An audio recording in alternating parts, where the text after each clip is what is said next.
Alright, in this video, part 2 of creating an object slash class, we will be going further along in the creation of our new class here called T-Transaction2. In the last video, we set up a class from scratch. We created the private variables and the public constructor. This video will focus on the rest of the methods: accessor, set methods, mutator methods, and the auxiliary methods, as well as the toString method. We are using the 2020 November IT paper for grade 12 as an example here. So I want to remind you that the purpose of these videos is not to explain this particular exam paper. Rather, it's to explain the concept of objects and classes, or object-oriented programming in Delphi. This is just an example. Right, so we did 3.1.1 in the last video, setting up our constructor. We will start then with 3.1.2. Write code for an accessor method called Getamountpay for the F_amountPaid attributes. Now, accessor methods are often, if not always, called get methods. They start with the word get. What's the point of an accessor method? We know that the private attributes of this class, T-Transaction2, is private. Basically, it cannot be accessed by any other class, unit, or program other than this one. So it's exclusive access to these guys is in this class right here. Nobody else can access them. But the main form will need to get these values sooner or later. So how can we send the value of these guys, or at least one of them, to the main form when we need it? And that is through a public accessor method or a get method. Now, get methods are always going to be functions.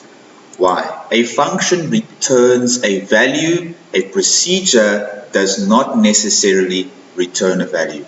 Right, so what do I use? A function or procedure? A procedure executes code, whereas a function returns a specific value. We are trying to return a specific value to the main form, F_amountPaid. So we are going to create a function, and we're going to call it, just like they said in the question paper here, GetamountPay. There we go, and that's going to be a real. So a procedure does not have a data type, but a function will have a data type. Why? Because a function returns a specific value. We need a data type for that value. It's going to return a currency amount. So it's going to be real. Now, looking back at the question, let's just make sure, write code for an accessor method for the F_amountPaid attribute. So that's very simple. No other things are needed. Control-Shift-C. There's our function. Result is equal to F_amountPaid. So we can see here, we are simply taking F_amountPaid, which is the private variable, and we are sending it away to the main form, or wherever else it might be needed. A function in object-oriented programming will always end with result is equal to, and then the amount that needs to get sent back. So yes, you can do other calculations in this function, but the final result must always be sent by the result word is equal to, and the amount that you are trying to send back. Next one, 3.1.3, write code for a method called update amount paid that will receive a value as a parameter and add the received value to the F amount paid attribute. So we're writing a method. It's going to receive outside information via a parameter, and we are going to add that to F amount paid. So are we returning a value or not? The answer is no, we're not returning any value.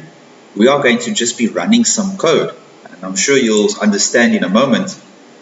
So I'm going to say procedure. What was this called again? Update amount paid.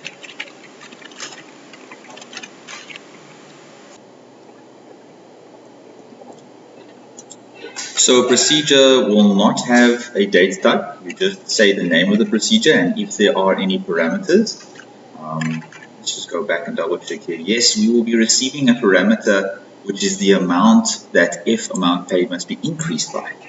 So we can go ahead and choose a name for our incoming parameter. Let's just call it, R amount.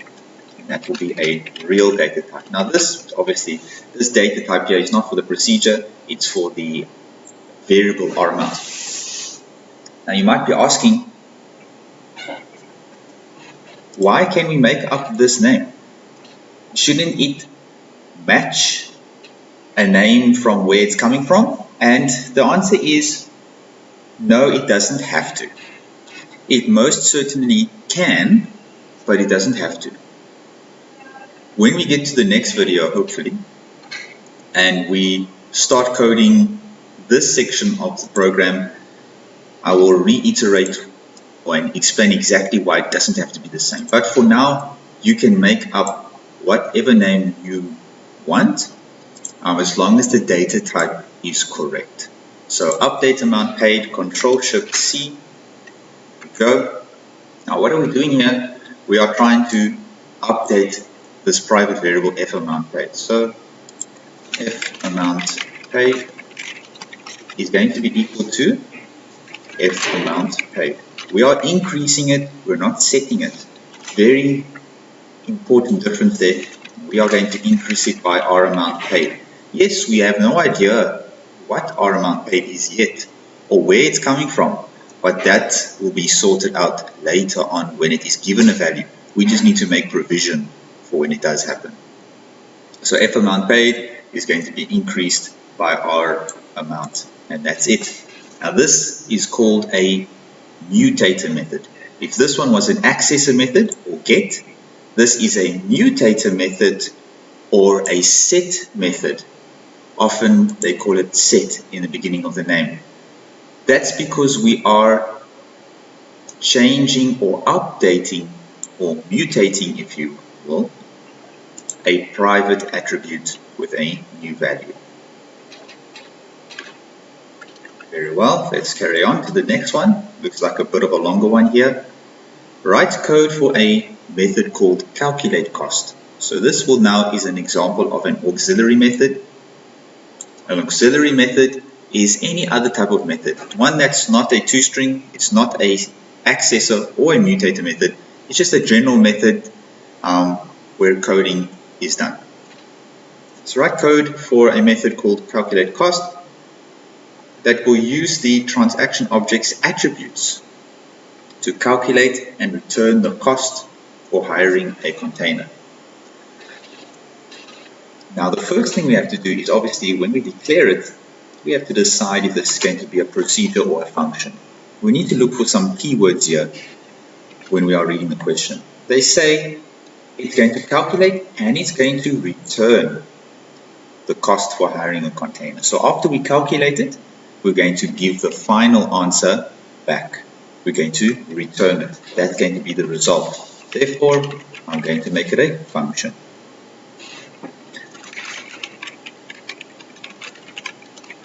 Alright, and because it's going to return a cost, we're going to make that function a real data type.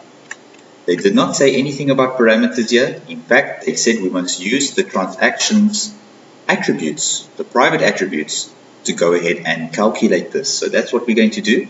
Let's have a look at what they've given us. The monthly cost of the container will depend on the size of the container. Small will be 1,000, medium and large, so that's the amount of the container. Further down over here, the total cost of hiring the container is calculated as follows. The monthly cost of the container is multiplied by the storage period in months, and then a discount is applied. Okay, so let's do one thing at a time here. Let's ignore the discount for now. Let's first sort this out, or this part over here, the table. Adding a value to each size. Control-Shift-C, there's my function, and now we can start. I'm going to create a local variable here. I'm going to call it R container cost. And yes, you can create local variables for temporary use inside a method. So where is our container size? Remember they said we must use private variables, so here it is. F container size is a char. It's either going to have an S, an M, or an L in it, and we need to just link that up with an actual price. So let's do that. Here we are. I'm going to use a case statement. Of course, you can use nested ifs for this as well, but let's use a case. Remember, a case statement can be used if you are dealing with an integer or a char.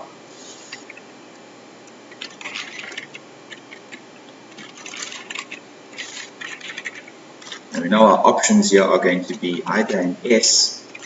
So if it is an S, then our container's cost is going to be equal to 1,000. Go. Let's just copy this. If it is an M, whoopsie, then it's going to be 1,750.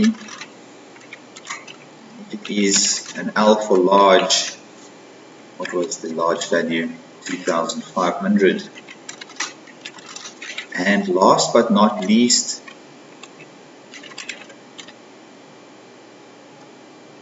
I'm going to say our container cost is equal to 0. Yes, you can have an else statement inside of a case statement. So basically, it should be one of these three, but if it's not, we're just going to set it to 0. Alright, so that takes care of our size. So just put there container cost. There we go, sorted over there. Now we can move on to the next part of this question. The total cost of hiring the container is calculated as follows. The monthly cost of the container is multiplied by the storage period in months.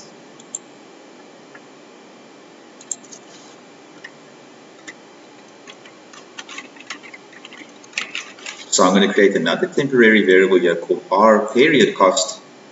R period cost is going to be equal to our container cost, which we just worked out, multiplied by the number of months that they want to hire it out for. Where will we find that information? F storage period. So we just multiply that F storage period. Excellent, and that is the cost over period. Done and dusted. Next part over here, a discount of 10% of the total cost is applied for every 6 months of the storage period, up until a maximum of 50. So let's understand what that means. For every 6 months that they are hiring out this container, they will get a 10% discount that increases to 20% for a year, 30% for a year and a half, and so on and so forth until we get to 50. They can't get more than 50. So we need a way to figure out, if we divide this by 6, the period, F storage period, if we divide that by 6, we'll get a number. But we're not interested in decimal values. That's the catch here.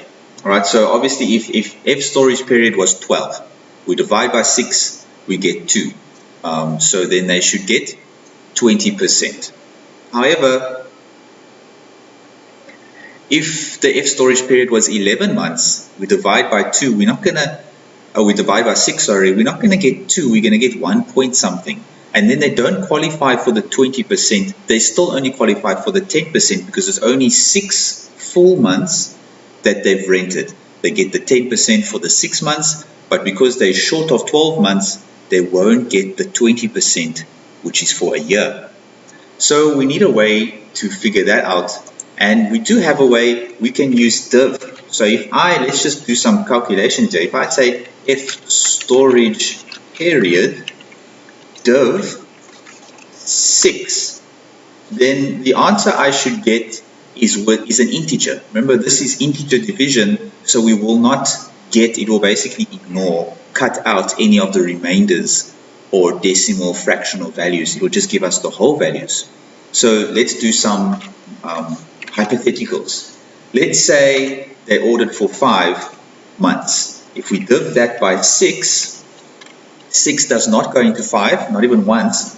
So the answer there is 0. And so it will be, they will get no discount because they didn't hire it for at least 6 months. Let's try another one.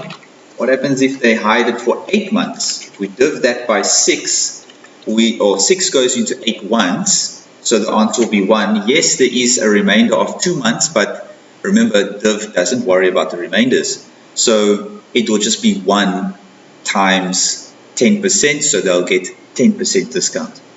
And then if we say, all right, what happens if they go for 12 months, and we div that by 6, 6 goes into 12 twice, so the answer is 2.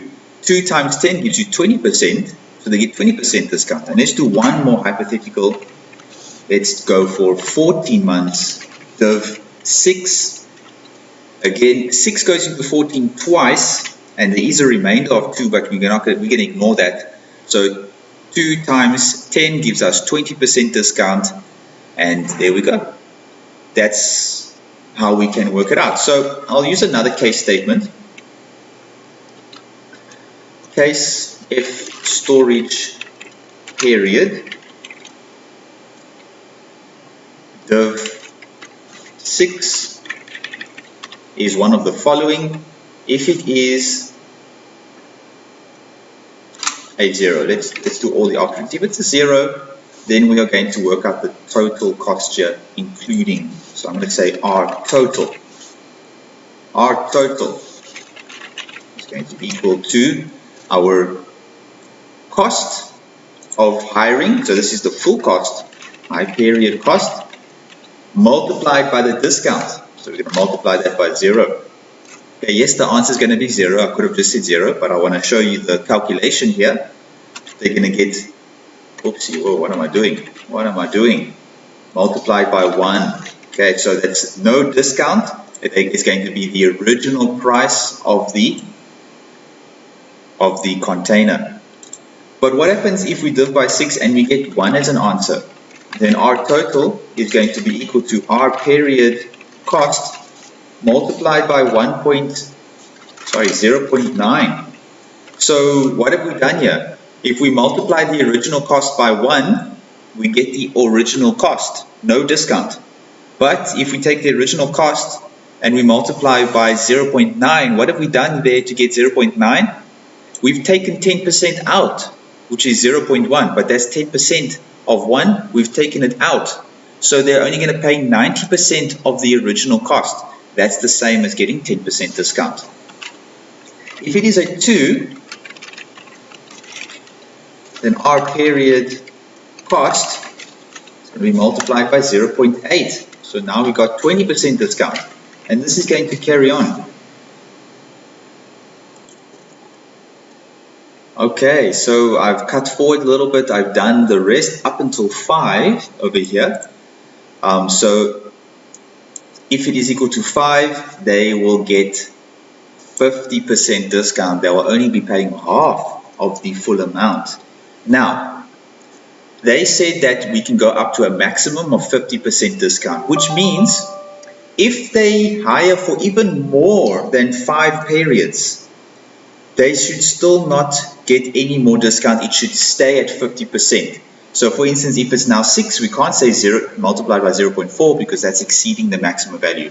So what we're going to do is we're going to say else. And if they get even more than 5, well, our period is going to say, is going to stay at 0.5. Right, so we've accounted for 0 up until 5. But if they get anything more than 5, anything, even if it's 100, it's going to stay at 50% discount and it won't go higher than that. Now, a quick disclaimer, if you've done this a different way, remember the point of these videos is to show the concept of class and objects and classes, not to discuss exactly how to do this paper. So if you've done it a different way and it works, then kudos to you. We're just going through the concepts over here. So, alright, we've now got the OR total, but are we finished now? No. Remember, this is a function. Function must always end with result. So even though this is the final value, we still need to say result is equal to R total. There we go. Now, the program knows that R total is what must be returned when we call this function calculate cost. And that's that one done. Let's move on to one more, and I think the last one here is the toString function. Now a toString, I say toString function because a toString is always a function. You don't even need to think about it. So what did they say here? Write code to complete the toString method to return the attributes of the transaction object to the following format. Now let's first go and declare that before I go on with it more. So I told you it's always a function, toString, and it's going to be a string because we are returning a string here. Control-Shift-C, there we go. Now what is the point of the toString method function? It is to return the values of the private attributes in a neat, presentable way. All of them. Remember, the private attributes are not accessible by the main form except via a method. So the toString method is that way that we can return all of our private variables in a nice formatted way that can be displayed just like that by simply calling the toString method. So that's our goal here. We're going to display all of them. There's my function over there. Fortunately, they've told us what format they want it in, so we simply need to mirror this. First, we'll start with customer ID. Remember, result, because it's a function, is equal to, and let's do this. So they say the customer ID, I'm going to leave a space, and I'm going to add F customer ID. F customer ID is a string, so no need to format it. Now I'm going to move over to a separate line here. You can do it in one line, but I think just it just looks better. I prefer it this way. It helps me keep track of the different lines. I forgot something here. Hash 13. Here we go. The hash 13, remember, I'm sure you remember what hash 9 is. Hash 13 will create a new line in a rich edit or a label or something like that. So it will take the next part and put it on a separate line like that. That's what hash 13 does. The next one here is the container size.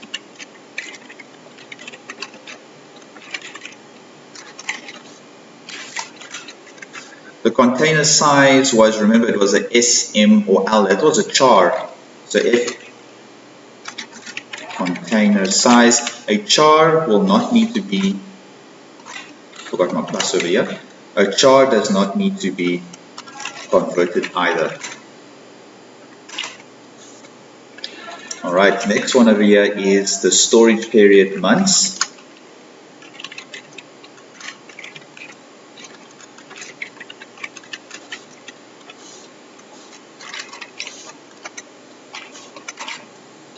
Okay, now the storage period, if storage period is an integer, and so we'll have to convert that from an int to a string.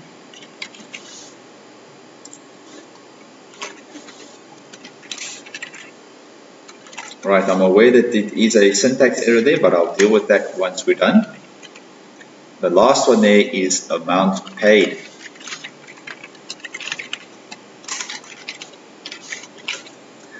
If amount paid is a real, let us then convert it, and at the same time let's convert that, let's format it. So float to string f, the first parameter is f amount paid, then ff currency, I'm just going to put a 10 there, and 2 decimal places is what we're looking for, ff currency, yeah.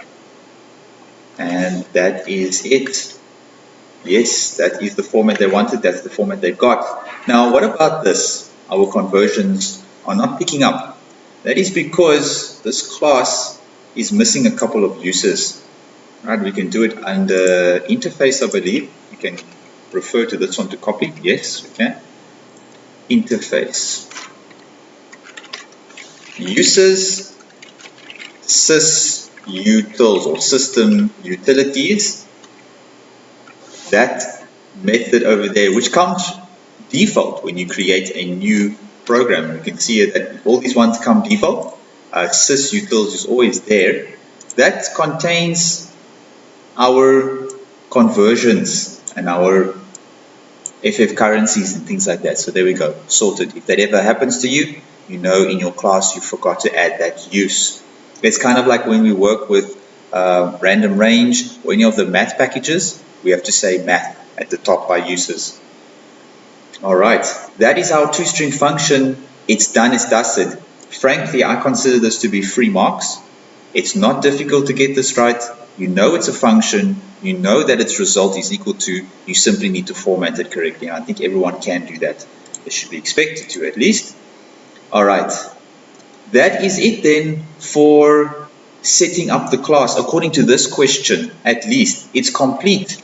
So let's just do, we're going to end the video after this. Let's do a quick recap of the methods we've had today. So the constructor was what we did in the last video. We added a accessor method called Getamountpay. Now accessor methods are always functions, but even if we forgot that, we can come to that understanding by realizing that f amount paid is going to take the amount paid, in this case, and give it back to the main form, return it, and therefore we're giving something back as a result, and therefore it's a function. Procedure update amount paid is taking a outside parameter r amount which we've made, and it's going to update the f amount paid attribute. Now we're not returning anything as a result, we're simply executing the code to update this variable, therefore it will be a procedure. Next one was calculate cost. Calculate cost, we had to calculate the cost for the container using some of the private attributes. Once we did that, we came out with a total cost, and that total cost had to be returned to the main form, therefore it is a function. And toString is always a function, but again, if you forgot that, toString is going to take the private attributes, arrange them in a nice formatted layout, and it's going to return that string back to the main form, therefore it is going to be a function. A procedure does not have a data type. This one only has one here because it's referring to that parameter, but a function must have a data type. The data type of what it's returning. It's returning a string. It's returning a real and a real. And that is it for this video. Thank you very much for watching. In the third part, we will be moving now to the main form, and we are going to merge or introduce the class we've created to the main form, get the input from the user, and then use our class, all of the calculations we've just completed, to give an output over here.